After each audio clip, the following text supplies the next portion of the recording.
Hello बच्चों।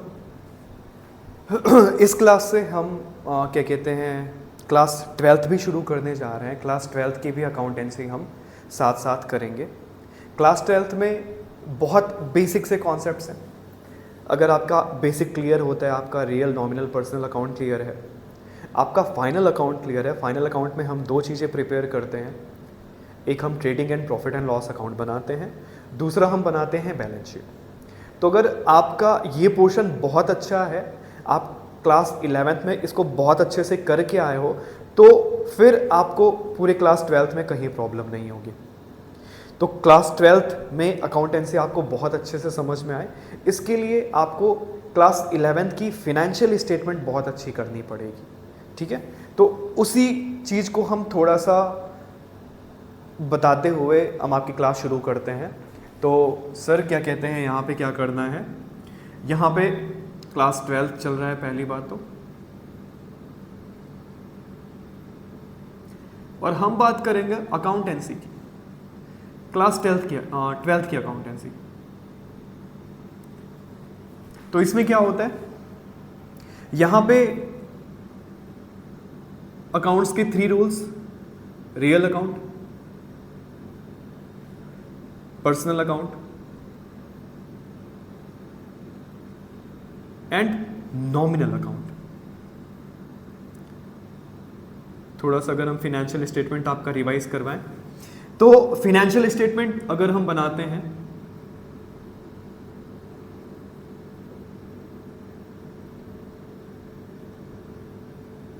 तो इसके 2 पार्ट्स होते हैं बच्चों। पहला होता है trading and profit and loss account,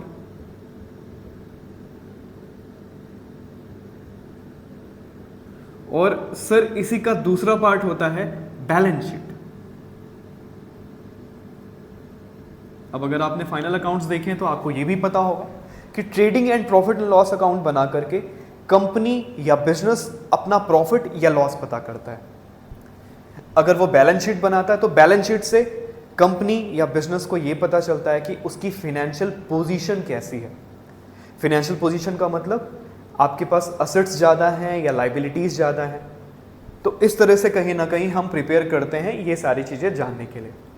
तो अगर थोड़ा सा मैं रिलेट करूं तो क्या होता है, sir trading and profit and loss account बनता है नॉमिनल अकाउंट से, और बैलेंस शीट बनती है हमारे रियल और पर्सनल अकाउंट की बैलेंसेस से।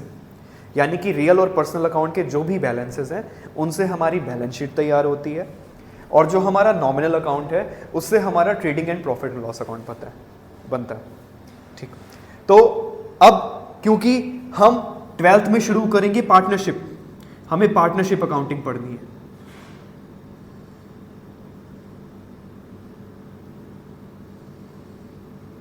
तो पार्टनरशिप, सबसे पहले पार्टनरशिप क्या होती है? जहां पे 2 या 2 से ज्यादा लोग मिल करके किसी कॉमन ऑब्जेक्टिव के लिए कुछ काम करते हैं, तो उसे कुछ काम करते हैं और वो काम होता है प्रॉफिट मोटिव के लिए। आप प्रॉफिट कमाने के लिए काम करते हैं, तो सर इसको हम पार्टनरशिप कहते हैं। पार्टनरशिप में जो मिनिमम मेंबर्स रहते हैं वो रहते हैं 2। मैक्सिमम नंबर्स की कोई लिमिटेशन नहीं है अकॉर्डिंग टू पार्टनरशिप एक्ट 1932। तो लिमिटेशंस है कहां पे? क्योंकि हमने जो लिमिटेशन सुनी है वो तो 50 है। वो 50 नंबर्स कहां पे मेंशन्ड है? सर वो है कंपनीज रूल 2014।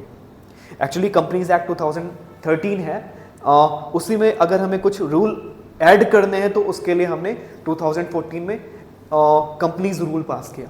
ठीक है, ये पार्लियामेंट से पास होता है, ये आपको पता है कहीं ना कहीं। तो जो 50 मेंबर्स की मैक्सिमम लिमिट है वो है अकॉर्डिंग टू कंपनीज रूल 2014। ठीक है, तो ये चीज आपको समझ में आई। फिर यहां पे एक इंपॉर्टेंट चीज आती है जिसको आप कहते हो पार्टनरशिप डीड।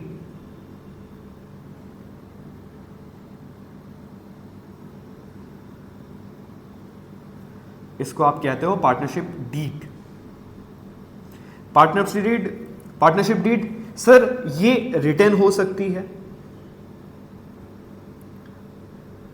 ये ओरल हो सकती है। दोनों में से कुछ भी हमारी पार्टनरशिप डीड हो सकती है। बट अगर हम रिटर्न रखेंगे तो ये हमारे लिए, ये हमारी पार्टनरशिप के लिए ज़्यादा बेनिफिशियरी रहेगा। हमारी पार्टनरशिप में इन फ्यूचर अगर पार्टनर्स में डिस्प्यूट होता है, 2 लोग हैं, 2 से ज़्यादा लोग हैं, तो मे बी चांसेस हैं डिस्प्यूट के, तो अगर रिटर्न में कुछ रूल्स एंड रेगुलेशंस लिखे रहेंगे तो इससे कहीं ना कहीं पार्टनरशिप को बेनिफिट होगा।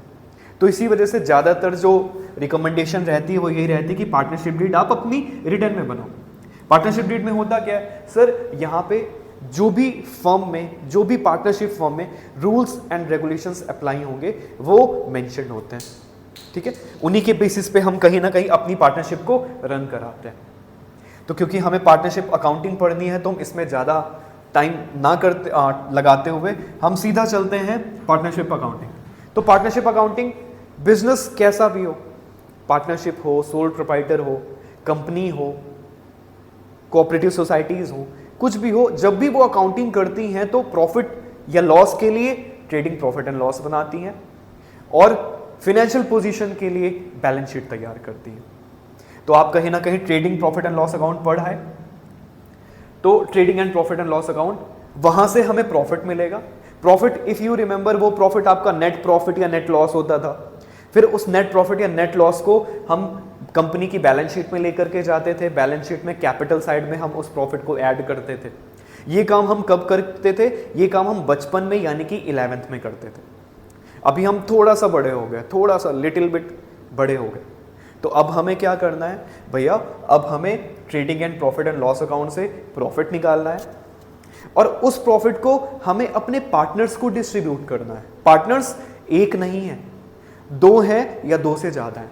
तो उन पार्टनर्स में प्रॉफिट को डिस्ट्रीब्यूट करने के लिए हम after trading and profit and loss account बनाते हैं sir profit and loss appropriation account. Profit and loss appropriation account.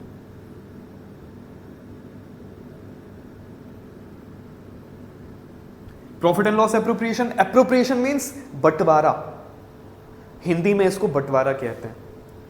Profit का बंटवारा किस में बंटवारा करेंगे सर, अपने पार्टनर्स में बंटवारा करेंगे, जो भी हमारे पास पार्टनर्स होंगे।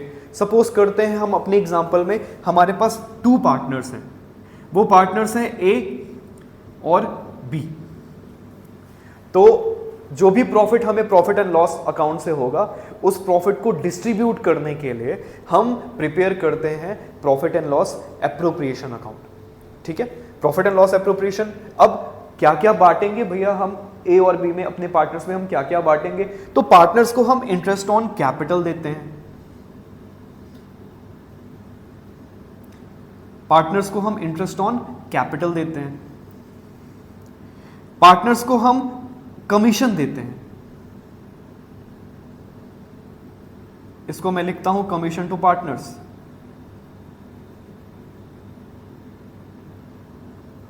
पार्टनर्स को हम सैलरी देते हैं,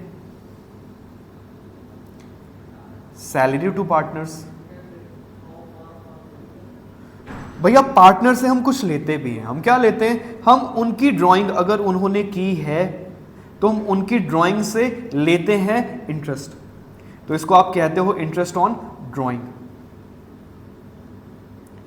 और प्रॉफिट अगर कुछ बच जाता है तो आपको पता है business is uncertain, future business का अनसर्टेन होता है। Business is all about risk, क्योंकि फ्यूचर में हम रिस्क लेंगे तो हमें प्रॉफिट भी हो सकता है, हमें लॉस भी हो सकता है। इफ फ्यूचर में कुछ लॉस होता है तो उसके लिए हम कुछ रिजर्व बनाते हैं। तो रिजर्व बनाने के लिए क्या करते हैं, अपने प्रॉफिट में से जो हमें प्रॉफिट हुआ है उसमें से कुछ पोर्शन हम ट्रांसफर करते हैं जर्नल रिजर्व में। तो यहां पे ट्रांसफर टू जर्नल रिजर्व भी आता है, ट्रांसफर टू जनरल रिजर्व भी आता है। तो ये कुछ चीजें हैं जो हम अपने profit and loss appropriation account में करेंगे। नेक्स्ट क्लास से हम profit and loss appropriation account शुरू करेंगे, उसके कुछ क्वेश्चंस देखेंगे और उसी को हम आगे कंटिन्यू करेंगे। ओके, तब तक के लिए स्टे ट्यून्ड। थैंक यू बच्चों, थैंक यू सो मच।